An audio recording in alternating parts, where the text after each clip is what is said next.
বাংলাদেশের জাতীয় গ্রিডে বিদ্যুৎ বিপর্যয়ের আশঙ্কা দেখা দিয়েছে।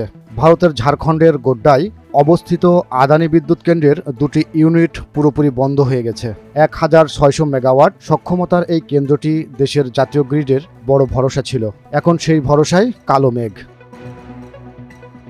গত 8 এপ্রিল প্রথম ইউনিটটি বন্ধ হয়। শুক্রবার দিবাগত রাত 1টার দিকে দ্বিতীয় ইউনিটও হঠাৎ করে অচল।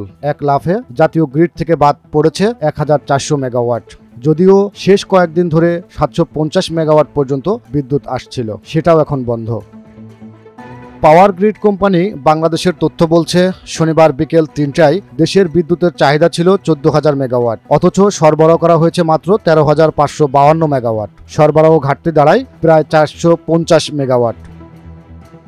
এদিকে পরিস্থিতি আরও ভয়াবহ হতে পারে রবিবার থেকে, কারণ শনিবার ছুটির দিন হওয়ায় চাহিদা কম। কাল থেকে কর্মদিবস শুরু। তীব্র দাবদাহের সঙ্গে চাহিদা বাড়বে কয়েক গুণ। আর আদানির বিদ্যুৎ না এলে ভয়াবহ লোডশেডিং নিশ্চিত।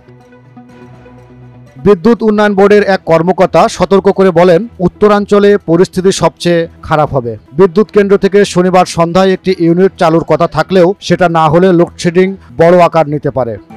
এই অবস্থায় পিডিবি ইতোমধ্যে পেট্রোবাংলার কাছে বাড়তি গ্যাস সরবরাহের অনুরোধ জানিয়েছে। দেশ জুড়ে এখন একটাই প্রশ্ন, আদানি বিদ্যুৎ কেন্দ্রের বিদ্যুৎ কখন আসবে, নাকি সামনে আরও বড় অন্ধকার?